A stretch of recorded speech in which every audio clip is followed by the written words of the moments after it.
ये वीडियो शुरू करने से पहले मैं आपसे एक सवाल पूछना चाहता हूँ, जिसका जवाब मैं चाहता हूँ कि आप सब लोग कमेंट बॉक्स में देना। तो वीडियो कहीं पॉज करना, सवाल सुनना। आप जो बोल रहे हैं आपके कानों में जा रहा है? ऐसा तो नहीं तो हम सुन रही है। नहीं, पहले सवाल सुनना, फिर पॉज करना और फिर कमेंट बॉक्स में रिप्लाई करना कि क्या है आपका जवाब। जब भी आपसे कोई ट्रेडिंग स्ट्रैटेजी की बात करता है तो आपके दिमाग में क्या आता है? व्हाट डू यू थिंक कि ट्रेडिंग स्ट्रैटेजी इज? ये इस सवाल का जवाब मेरे को कमेंट बॉक्स में दो और इसका जो एक्चुअल आंसर है मैं आपको इस वीडियो के एंड में बताता हूँ। Hi guys, my name is Siddhant and welcome again to my YouTube channel, जहाँ पे हम स्टॉक, फाइनेंस और ट्रेडिंग से रिलेटेड की बात करते हैं। उससे कैसे आप पैसे अर्न कर सकते हो उसकी बात करते हैं। आज के इस वीडियो में बात करने जा रहा हूँ एक प्राइस एक्शन स्ट्रैटेजी की। ये प्राइस एक्शन स्ट्रैटेजी काफी एक्यूरेट होती है, काफी एफिशिएंट होती है और इसमें कोई भी इंडिकेटर, बुलशिट वगैरह का इस्तेमाल नहीं करते। हम प्रॉपर प्लेन प्राइस एक्शन के बेसिस पे ट्रेड करते हैं। ये आपको सब कुछ बताता है, आपको एंट्री कहाँ करनी है, एग्जिट कहाँ करना है, स्टॉप लॉस क्या होना चाहिए, टारगेट क्या होना चाहिए। Everything this strategy will tell you. और ये कोई बहुत अलग से बनाई हुई स्ट्रैटेजी नहीं है, बहुत नॉर्मल प्राइस एक्शन है। सपोर्ट रेजिस्टेंस यूज करके ये हम बताएंगे, लेकिन काफी ऐसी नई चीजें जो आपको सीखने को मिलेंगी, आपको शायद जो पहले नहीं पता थी। तो वीडियो को एंड तक देखना, आपको इस वीडियो में काफी कुछ नया सीखने को मिलेगा। तो जब हम प्राइस एक्शन की बात करते हैं तो प्राइस एक्शन का मतलब होता है basic support, resistance, trend line ये ड्रॉ करने आना। अगर आपको प्राइस एक्शन पता है तो ये बेसिक स्ट्रक्चर आपको पता होना चाहिए। इसे मैं थोड़ा इंट्रोडक्शन दूंगा कि क्या क्या आपको बनाना है, कैसे कैसे बनाना है आपको, लेकिन आपको पूरी वीडियो, पूरा डिटेल्ड एक्सप्लेनेशन चाहिए तो ये कोर्स है मेरा प्राइस एक्शन पे फ्री में, ठीक है। इसी यूट्यूब पे अवेलेबल है, 2-2.5 घंटे का कोर्स है, जाके आप देख सकते हो। इससे आपको प्राइस एक्शन के बारे में ऑलमोस्ट सब कुछ सीखने को मिल जाएगा जो आपको ट्रेडिंग में रिक्वायर्ड है, दैट्स ओनली। तो इसको जाके देखो। अदरवाइज इस वीडियो में मैं बेसिक्स तो क्लियर करूंगा ही, ठीक है। तो कोई भी प्राइस एक्शन के लिए हमें 4 से 5 चीजें चाहिए होती हैं। पहला support, resistance, trend line, day का लो और high, may be previous day का भी हो सकता है, वो टुडे का भी हो सकता है, डिपेंडिंग अपॉन द स्ट्रैटेजी, किस स्ट्रैटेजी पे आप ट्रेड कर रहे हो। तो प्रीवियस डे का लो और हाई और आज का जो लो और हाई बनने वाला है वो, ठीक है, ये इंपॉर्टेंट होगा। और 5वां होता है आपका साइकोलॉजिकल लेवल्स। इन सब का डिस्कशन करते हैं बारी बारी। तो पहले हम सपोर्ट की बात करते हैं। सपोर्ट यार देखो, बेसिक स्ट्रक्चर होता है। सपोर्ट कैसे बनता है? अगर आप कहीं भी प्लेटफॉर्म पे जाओगे और आपको कहेगा कोई सपोर्ट बनाने के लिए, तो आपने क्या करना है, बस एक ऐसा हॉरिजॉन्टल लाइन ढूंढना है, एक ऐसा हॉरिजॉन्टल जोन ढूंढना है जहां से स्टॉक का प्राइस बार बार ऊपर जा रहा है, ठीक है। तो अगर हम बेसिक लैंग्वेज में समझने की कोशिश करें, सपोर्ट रेजिस्टेंस सबको पता ही होगा मेजॉरिटी केसेस में।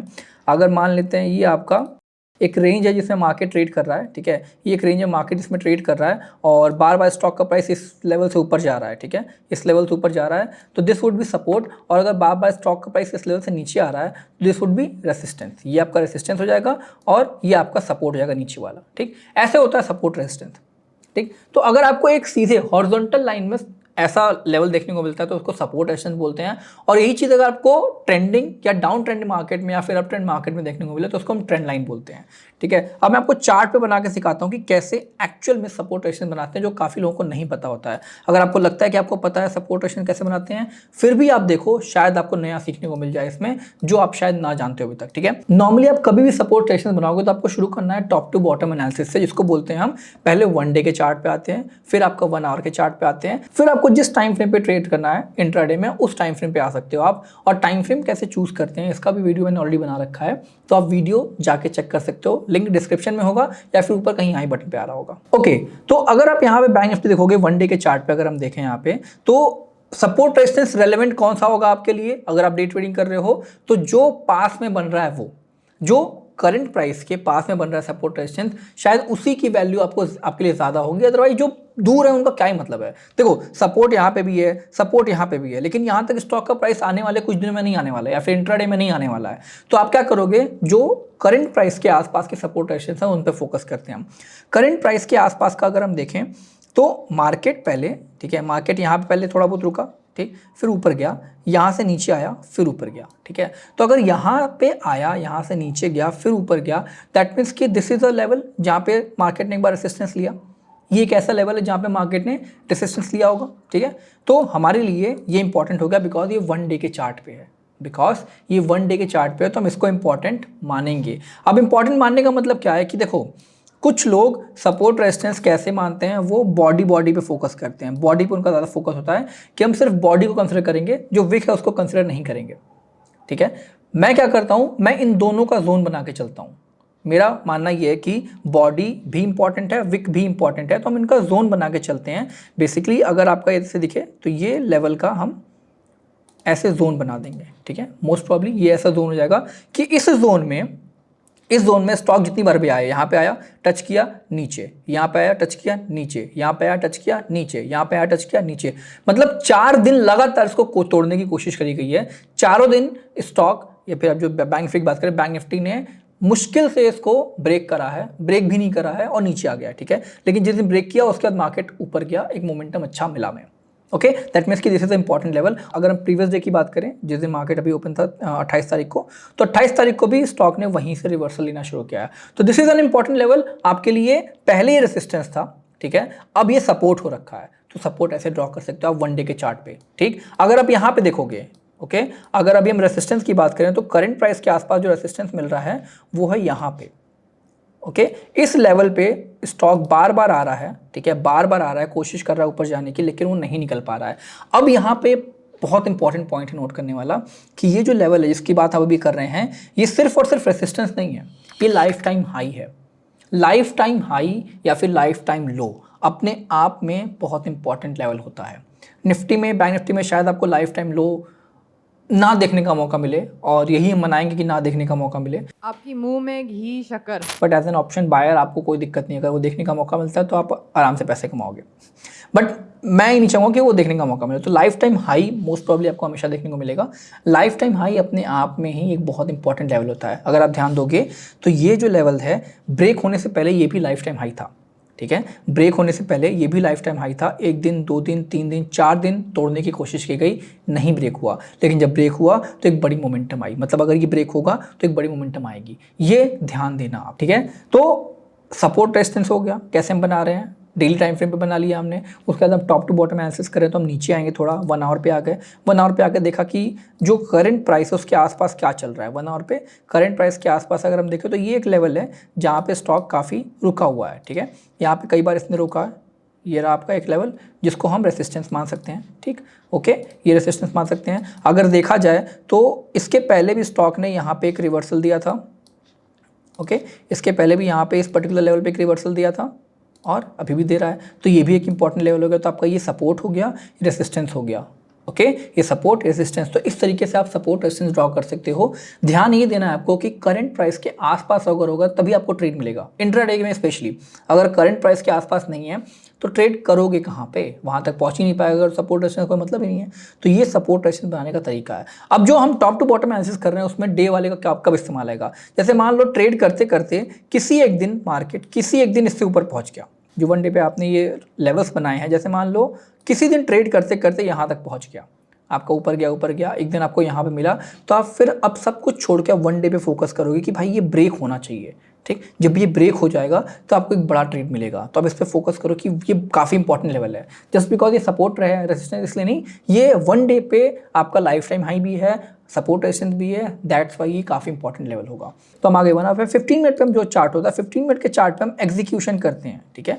15 मिनट के चार्ट पे हम एग्जीक्यूशन करते हैं। तो जब भी आपको देखो 15 मिनट के चार्ट पे देखने को मिले कि कहाँ पे लेवल बन रहे हैं, जैसे मान लो अगर हम पिछले ट्रेडिंग सेशन की बात करें तो मार्केट पहले ऊपर एक ओपनिंग दी, ठीक है, फिर मार्केट ब्रेक करता हुआ नीचे आया, फिर यहाँ पे मार्केट ने एक जोन बनाना शुरू कर दिया। आप ध्यान से देखो, ये जोन बनाना शुरू कर दिया, ठीक है, इस जोन में ट्रेड करना शुरू कर दिया मार्केट ने यहाँ तक, ओके। फिर जब इसने इस जोन को ब्रेक किया तो एक मोमेंटम आया, जब इसने जोन को ब्रेक किया तो ये मोमेंटम आया। ये वाइल ट्रेडिंग भी आप सपोर्ट रेजिस्टेंस से बना सकते हो। अभी अगर जोन बन गया तो ये आपका सपोर्ट हो गया, ये रेजिस्टेंस हो गया। छोटा है जोन, छोटा चैनल है, लेकिन सपोर्ट रेजिस्टेंस यहाँ पे भी बन गया, ओके। तो सपोर्ट रेजिस्टेंस बनाने का ही तरीका है, सपोर्ट रेजिस्टेंस पे ट्रेड करने का ही तरीका है। अब इसमें ब्रेकआउट, फेक आउट, कई चीज़ें होती हैं। अगर आप इनको इन पे वीडियो चाहिए तो please let me know comment box में, उस पर वीडियो बना दूंगा कि कैसे आप ब्रेकआउट्स को, फेक आउट्स को आइडेंटिफाई कर सकते हो, राइट। सपोर्ट रेजिस्टेंस की बात अगर हम बात करें तो आता है trend line, right. Trend line भी सपोर्ट रेजिस्टेंस ही है, बस वो ट्रेंडिंग चार्ट पे होता है। जैसा अभी हम हॉरिजॉन्टल देख रहे थे, साइडवेज मार्केट में है। अगर आपको ट्रेंड लाइन बनाना है तो आपने देखना पड़ेगा कि ये ट्रेंडिंग मार्केट में, अभी ये देखो डाउन ट्रेंड था मूवमेंट, तो आपको ये ट्रेंड लाइन देखने को मिला, ठीक। जैसे यहाँ पे डाउन ट्रेंड था मूवमेंट तो आपको यहाँ पे ट्रेंड लाइन देखने को मिला, ओके। तो कह सकते हो आप कि ट्रेंडिंग मार्केट के जो सपोर्ट रेजिस्टेंस है उनको हम ट्रेंड लाइन बोलते हैं। ट्रेंडिंग मार्केट के सपोर्ट रेजिस्टेंस जो हैं उनको हम ट्रेंड लाइन बोलते हैं। और बेसिकली ट्रेंड लाइन दोनों का नाम होता है, इसका भी नाम ट्रेंड लाइन है, इसका भी नाम ट्रेंड लाइन है। बेसिकली ये एक सपोर्ट है, ये रेजिस्टेंस है, बट हम इन सबको ट्रेंड लाइन ही बोलते हैं, ओके तो नाम अलग देने वाली बात है, कॉन्सेप्ट बिल्कुल सेम है। अगर आपको एक साइडवेज मार्केट में सपोर्ट रेजिस्टेंस मिलता है तो आप उसको सपोर्ट रेजिस्टेंस बोल दोगे, अगर आपको ट्रेंडिंग मार्केट में सपोर्ट रेजिस्टेंस मिलता है तो आप उसको सपोर्ट रेजिस्टेंस की जगह ट्रेंड लाइन बोल दोगे। ओके अब आता है हमारा अगला डे हाई और डे लो। पहले हम डे हाई और डे लो की बात कर लेते हैं। देखो डे हाई और डे लो आपका हेल्प कर सकते हैं टू आइडेंटिफाई टारगेट्स। अगर आप सपोर्ट रेजिस्टेंस के बेसिस पे ट्रेड कर रहे हो, ऐसे जोन के बेसिस पे ट्रेड कर रहे हो, तो डे हाई डे लो आपका टारगेट में भी आइडेंटिफाई करने में हेल्प कर सकते हैं, साथ ही साथ एंट्री पॉइंट में भी हेल्प कर सकते हैं। जैसे मान लो अगर यहाँ पे देखा जाए तो 25 तारीख का अगर देखा जाए तो आपका डे लो था ये वाला लेवल, ठीक है, और डे का हाई था 25 तारीख का ये वाले लेवल का, ठीक, ये लेवल आपका डे हाई था। अब अगर 26 तारीख को देखा जाए तो मार्केट साइडवेज ओपन हुआ, मार्केट साइडवेज ओपन हुआ, इसने थोड़ा सा ब्रेकआउट दिया और यहाँ पे आके अपने पिछले डे हाई के आसपास क्लोजिंग दे दी, ठीक है, पिछले डे हाई के आसपास क्लोजिंग दे दी। अब यहाँ पे देखो आप, यहाँ पे एंट्री अगर किसी ने करी होती इस पर्टिकुलर लेवल पे तो ये था आपका पिछले दिन का डे हाई, मान लो तो अगर हम इसको अब कंक्लूड करें तो ये डे हाई और ये डे लो, ठीक। जैसे ही डे लो ब्रेक हुआ आपको एक बड़ा मूवमेंट देखने को मिला, एक बड़ा मूवमेंट देखने को मिला, और इसने रिवर्सल कहाँ से लिया, प्रीवियस डे के लो से। रिवर्सल कहाँ लिया, प्रीवियस डे के लो के आसपास से इसने फिर से रिवर्सल लिया है। देखो दिख रहा है, ये प्रीवियस डे के आसपास से इसने रिवर्सल, ब्लैक कर देता हूँ उसको मैं, प्रीवियस डे के आसपास से रिवर्सल फिर से लिया है। तो जो ये आपका प्रीवियस डे का हाई लो है वो आपकी काफ़ी हेल्प करता है to identify targets, to identify targets.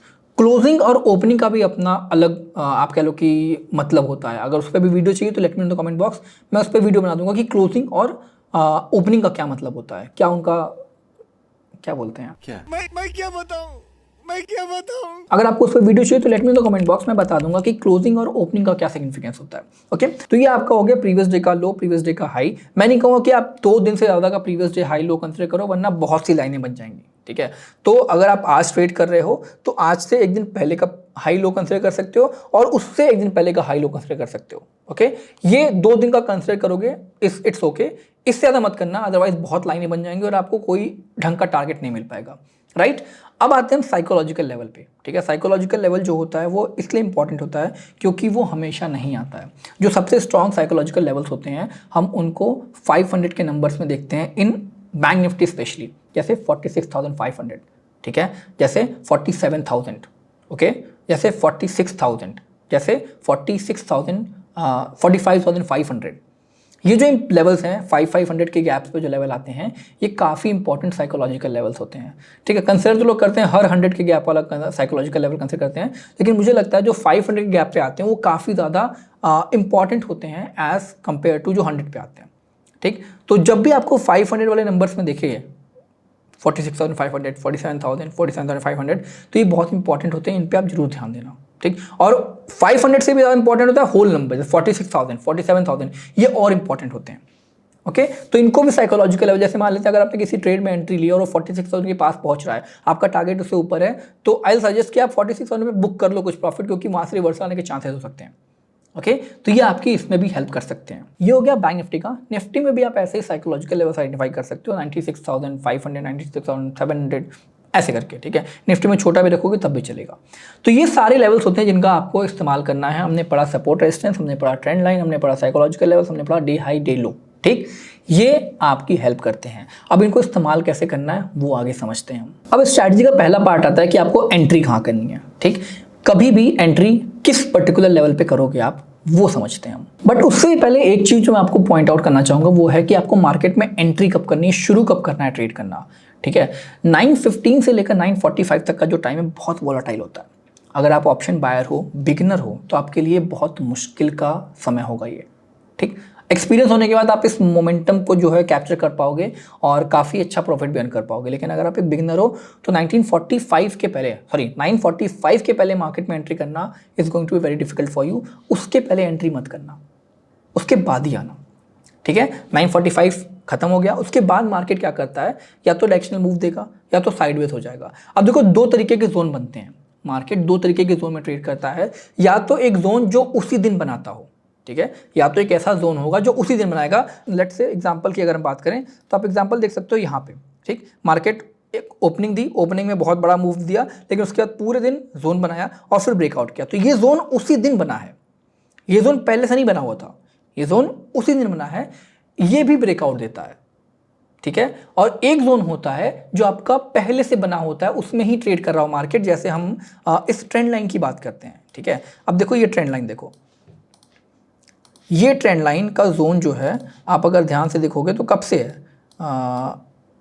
इस जोन में जो मार्केट ट्रेड कर रहा है, let me make this clear first, ठीक है। इस जोन में जो मार्केट ट्रेड कर रहा है वो आपका 21 तारीख से लेकर 26 तारीख तक ट्रेड कर रहा है, ठीक है। 26 तारीख तक ट्रेड किया, उसके बाद 26 तारीख को इसमें एक ब्रेकआउट आया, ओके। 26 तारीख को इसमें ब्रेकआउट आया, तो आप कह सकते हो कि ये जोन पहले से बना हुआ है, ये ब्रेक हुआ है। और एक जोन होता है जो उस दिन बनाता है मार्केट, वो ब्रेक करता है। दो अलग अलग चीज़ें हैं, ध्यान देना। एक होता है जोन जो उस दिन बनाया है ट्रेड करते वक्त उसी पर्टिकुलर दिन इंट्राडे में, और एक जो पहले से बनाया है उसको सस्टेन कर रहा है, ठीक है। दोनों में ट्रेड मिलने के चांसेस हैं। अब देखो अगर हम बात करें कि पहले बात कर लेते हैं जो उस दिन बनाता है, अगर उस दिन जोन बना रहा है मार्केट तो there might be a chance कि जो मूवमेंट मिलेगी आपको बड़ी नहीं मिलेगी, ठीक है। उस दिन अगर जोन बनाया है और उसको ब्रेक कर रहा है तो चांसेस बहुत हाई होते हैं कि मूवमेंट जो मिलेगी बड़ी नहीं मिलेगी, ठीक। लेकिन अगर मार्केट 2-3 दिन का जोन है उसको ब्रेक करता है तो उसमें मूवमेंट मिलने के चांसेस ज़्यादा होते हैं। लेकिन इनके भी प्रोज एंड कॉन्स है। अगर मान लेते हैं जो उसी दिन मूवमेंट बनाया, जैसे मान लिया इसमें, ठीक है, इसमें आपको ब्रेकआउट छोटा मिलेगा, ठीक है, जो मोमेंटम मिलेगा वो छोटा मिलेगा, बट मिलने के चांसेस, जो ब्रेकआउट होता है वो बहुत आसानी से मिल जाता है। मार्केट ब्रेक इसको आसानी से कर देता है क्योंकि इतना इंपॉर्टेंट, इतना स्ट्रांग लेवल नहीं है। यहाँ पे बेसिकली आपके बायर सेलर आपस में पोजीशन बनाते हैं, लड़ते हैं, और बाद में जो जीतता है वो निकल जाता है मार्केट छोड़ के, ठीक है। और अगर आप बात करोगे कि जो काफ़ी दिन से ब्रेकआउट हो, काफ़ी दिन से जोन बना हुआ है, वो स्ट्रांग हो जाता है, ठीक है, तो उसका ब्रेकआउट मुश्किल होता है। लेकिन जब ब्रेकआउट होता है तो मोमेंटम बड़ा मिलने के भी चांसेस होते हैं। जैसे अगर आप देखो इसका ब्रेकआउट हुआ तो यहाँ से मार्केट ऊपर गया और यहाँ तक गया, ठीक है, उसके बाद अगले दिन भी गैप ओपनिंग दी है, ओके, अगले दिन भी गैप ओपनिंग दी है। तो बेसिकली ये होता है आपका मोमेंटम कैप्चर करने वाली बात, कि अगर आप देख रहे हो कि जोन कई दिन से बन रहा है उसको ब्रेकआउट कर रहा है, या फिर उसी दिन जोन बना के ब्रेकआउट कर रहा है, ये स्ट्रैटेजी का बहुत इंपॉर्टेंट पार्ट है। अब इसमें फेक ब्रेकआउट होते हैं, कुछ प्रॉपर ब्रेकआउट्स नहीं होते हैं, कुछ अच्छे ब्रेकआउट होते हैं, वो अगर जानना है तो let me know comment box में, उस पर वीडियो बना दूंगा अलग से। अब हर जोन में, दोनों जोन में, ठीक है, दोनों जोन में आपको ट्रेडिंग अलग अलग टाइप की मिल सकती है, और बेसिकली 2 ही टाइप की होगी। मैं तो कहूँगा कि एक तो आप या तो ट्रेड कर सकते हो आपका ब्रेकआउट्स पे, जो कि ये है, ठीक है, या फिर एक आप ट्रेड कर सकते हो रिवर्सल्स पे, जो कि ये है, ठीक है। ये रिवर्सल्स पे ट्रेड कर सकते हो या फिर ब्रेकआउट पे। तो पर्सनली अगर आपको एक बड़ा मोमेंटम कैप्चर करना है तो आप ब्रेकआउट पे ट्रेड करो, ठीक। और अगर आपको छोटा मोमेंटम कैप्चर करना है तो आप रिवर्सल्स पे ट्रेड कर सकते हो, that would be great for you. Reversal पे ट्रेड कर सकते हो, एक जोन में अगर मार्केट है वहाँ से रिवर्स कर रहा है बार बार, तो आप रिवर्सल्स पे ट्रेड करो, 1-2 ट्रेड अच्छा मिलेगा, छोटा छोटा, लेकिन मिल जाएगा। अगर आपको बड़े ट्रेड कैप्चर करने तो आप ब्रेकआउट्स का वेट कर सकते हो, ओके। रिवर्सल्स मैं इसलिए ज़्यादा प्रेफर करूंगा क्योंकि उसमें फेक के चांसेस कम होते हैं as compare to breakouts. Breakouts में फेक होने के चांसेस काफ़ी ज़्यादा होते हैं, लेकिन रिवर्सल्स में कम फेक देखा जाता है एज कम्पेयर टू ब्रेकआउट्स। तो बेसिक स्ट्रक्चर है, जैसे ही मार्केट यहाँ पे आपको दिख रहा है और एक क्या बोलते हैं, ऐसी कैंडल बनाता है जो आपको बुलिश बेरिश दिखाती है। इसका भी मैंने पूरा वीडियो बना रखा है, प्राइस एक्शन का पूरा कंप्लीट गाइड है, आप जाके प्राइस एक्शन का गाइड पूरा चेक कर सकते हो। फ्री में 2.5 घंटे का कोर्स अवेलेबल है इसी चैनल पे, ओके। यहाँ पे आप रिवर्सल देख सकते हो, उस बेसिस पे आपको समझ में आ जाएगा, वहाँ पे आप देखोगे तो वीडियो को तो। और ये रिवर्सल्स पे आप ट्रेड एग्जीक्यूट कर सकते हो, ब्रेकआउट्स पे आप ट्रेड एग्जीक्यूट कर सकते हो। ये सारी चीज़ें आपको एंट्री करने में हेल्प करेंगी। अब अगला पार्ट आता है कि ट्रेड को एग्जिट कहाँ करना है। एग्जिट 2 कंडीशंस में होती है, एक तो आपका स्टॉप लॉस, मतलब कि आपकी स्ट्रैटेजी गलत हो गई, आपने जो पोजीशन बनाया था वो गलत हो गया, आपको एग्जिट करना है लॉस में। दूसरा होता है टारगेट, कि प्रॉफिट हो रहा है, बुक कहाँ किया जाए। ये 2 केसेस में एग्जिट होता है, हम बात करते हैं दोनों का बारी बारी, ठीक है। तो अगर आप मान लेते हैं रिवर्सल्स में एंट्री कर रहे हो, अगर आप रिवर्सल्स में एंट्री कर रहे हो तो आपके स्टॉप लॉसेस काफ़ी अच्छे होते हैं, काफ़ी बेटर होते हैं एज कम्पेयर टू ब्रेकआउट्स के, ठीक है। जैसे मान लो अगर आप यहाँ पे रिवर्सल्स में एंट्री करते हो, आपने बेसिकली कहीं यहाँ पे एंट्री करी, ठीक है, इस पोजीशन पे एंट्री करी, मान लिया इस लेवल पे, ठीक है, इसका ब्रेकआउट हुआ तो आपने एंट्री करी। अब इसके ब्रेकआउट पे एंट्री करने का मतलब है कि आपका जो स्टॉप लॉस होगा कहीं ना कहीं इसके ऊपर होगा, स्विंग हाई, या फिर इस लेवल के ऊपर होगा, ओके। तो आप क्या कर सकते हो इसमें, basically let me mark this level for you. तो कहीं ना कहीं आप कहाँ पे एंट्री करोगे, एक शॉर्ट पोजीशन बना सकते हो इस वाले ब्रेकआउट का, इस वाले का जो लेवल का ब्रेक हुआ, इस पे आप कहीं ना कहीं शॉर्ट पोजीशन बना सकते हो, ठीक है। तो अगर आप यहाँ पे ध्यान से देखोगे तो आपका जो स्टॉप लॉस होगा इस स्विंग हाई के ऊपर होगा, ये स्विंग हाई इसके ऊपर होगा और आपका टारगेट इस जोन का बॉटम हो सकता है, आपका टारगेट इस जोन का बॉटम हो सकता है। ऐसे आप ट्रेड ले सकते हो in case of reversals. Same अगर हम दूसरी साइड का ट्रेड लेते हैं, मान लो उल्टी साइड का ट्रेड लेते हैं, एक लॉन्ग पोजीशन बनाते हैं, तो जैसे यहाँ पे ब्रेकआउट होता है, ठीक है, यहाँ पे ब्रेकआउट, अरे कहाँ गया, यहाँ पे ब्रेकआउट हुआ, ये आपका इसके ऊपर जब मार्केट पहुंचेगा तो आप यहाँ पे ट्रेड लोगे और इस जोन के इस लेवल के नीचे आपका स्टॉप लॉस हो जाएगा, यहाँ पे आपका स्टॉप लॉस हो जाएगा और इस जोन का टॉप होगा आपका टारगेट, ठीक है, इस जोन का टॉप हो जाएगा आपका टारगेट। तो स्टॉप लॉस इस केस में छोटा हो जाता है, स्टॉप लॉस केस में छोटा हो जाता है, आपको क्लियरली पता है कि स्टॉप लॉस कहाँ रखना है। जहाँ भी आप पोजीशन बनाओगे उसका स्विंग लो, जैसे आपने यहाँ पे पोजीशन बनाई, मान लेते हैं इसमें आपने एक लॉन्ग पोजीशन बनाई इस पर्टिकुलर लेवल पे ब्रेकआउट होने के बाद, तो आपका यहाँ पे इसका स्विंग लो जो होगा वो आपका स्टॉप लॉस हो जाएगा और आपका टारगेट यहाँ तक आ जाएगा, ठीक है। ये स्टॉप लॉस, ये टारगेट, ये कंडीशन हो गई आपका जब आप रिवर्सल्स में ट्रेड कर रहे हो। तब रिवर्सल्स में ट्रेड करना है तो बेसिकली आपको जोन के नीचे आपका स्टॉप लॉस हो जाएगा और उसके ऊपर जहाँ पे आपका जहाँ तक भी टारगेट आपको मिल रहा है जोन का एंड, वहाँ तक का टारगेट आप बुक कर सकते हो। अब अगर हम बात करें जोन में, ठीक है, ऐसे हॉरिजॉन्टल जोन में यहाँ पे सपोर्ट रेजिस्टेंस होता है, इसमें प्रॉब्लम क्या है? इसमें प्रॉब्लम ये है कि अगर आप पोजीशन बनाते हो इस ब्रेकआउट पे, ठीक, इस ब्रेकआउट पे आपने पोजीशन बनाया तो आपका स्टॉप लॉस ना जोन के ऊपर होगा, जोन के टॉप पे होगा। जैसे मान लेते हैं आपका एक मिनट, ये आपका जोन है, ठीक है, ये आपका जोन है, तो अगर आप इस वाले ब्रेकआउट पे एंट्री लेते हो, ठीक है, यहाँ पे ब्रेकआउट पे एंट्री लेते हो तो स्टॉप लॉस आपका इस जोन पे होगा, लॉजिकल स्टॉप लॉस। अगर आप यहाँ पे एंट्री लेते हो तो आपका स्टॉप लॉस इस जोन पे होगा, लॉजिकल स्टॉप लॉस।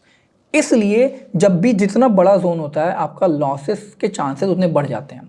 तो ऐसे केस में अगर आप ट्रेड कर रहे हो तो रिस्क कम लेना, लॉट कम रखना, ताकि आपका आपका लॉस ज़्यादा ना हो। ओके, तो यहाँ पे आपका, अरे उल्टा कर दिया था मैंने, कोई बात नहीं। तो यहाँ पे आपका स्टॉप लॉस होगा, ये आपका टारगेट नीचे, थोड़ा बहुत आप जैसे बुक करते हैं वैसे आप कर सकते हो। जो टारगेट कहाँ पे बुक करना वो भी हम डिस्कस करते हैं, रुक जाओ, ठीक है। तो दोनों कंडीशन का स्टॉप लॉस हो गया, आपका एक जोन का स्टॉप लॉस हो गया, जो आपका क्या बोलते हैं ब्रेकआउट का स्टॉप लॉस हो गया, रिवर्सल का स्टॉप लॉस हो गया। अगर आप ब्रेकआउट में लेते हो तब भी कैसे कर सकते हो, रिवर्सल्स में लेते हो तब भी कैसे कर सकते हो। यहाँ पे हमने ब्रेकआउट वाले में समझ लिया और उसके पहले जो हमने समझा था वो था रिवर्सल्स में कि कैसे हम रिवर्सल्स में ट्रेड कर सकते हैं, जैसे कि इस वाले जोन में, ठीक है। इस वाले जोन में हमने बात किया कि रिवर्सल्स में कैसे कर सकते हैं, उसमें बात किया कि ब्रेकआउट पे कैसे कर सकते हैं। अब बात करते हैं कि टारगेट कैसे बुक करना है। तो जैसे मान लो आपने जोन में ट्रेड लिया, ठीक है, आपने जोन में ट्रेड लिया था और आपका जो लेवल था कहीं ना कहीं आप यहाँ पे देखो, ठीक है, इस ब्रेकआउट पे आपने एंट्री ली। अब ये टारगेट कैसे डिसाइड करोगे? तो टारगेट आपको हमेशा हिस्ट्री में मिलता है, टारगेट हमेशा आपको हिस्ट्री में मिलेगा। आप देखो इसने रिवर्सल कहाँ से लिया, इसका एक पहले जोन था वहाँ से रिवर्सल लिया, इसके पास एक पहले से जोन था वहाँ से रिवर्सल लिया। अब अगर आप इसको वन डे के चार्ट पे देखोगे तो आपको समझ में आएगा कि कहाँ पे था ये लो। ये जो वन डे के चार्ट पे आप देख रहे हो, नीचे वाली लाइन आपका इस जोन पे आ रही है जहाँ हमने वन डे के चार्ट पे पहले डिसाइड किया था जब हम टॉप टू बॉटम एनालिसिस कर रहे थे, तो वहाँ पे ये लेवल था, वहाँ से रिवर्सल लिया इसने, जो कि हमारा पहले रेसिस्टेंस हुआ करता था, ब्रेकआउट के बाद सपोर्ट बन गया। तो जो भी आपका टारगेट है, ठीक है, जो भी आपका टारगेट है वो आपको हिस्ट्री में मिलेगा।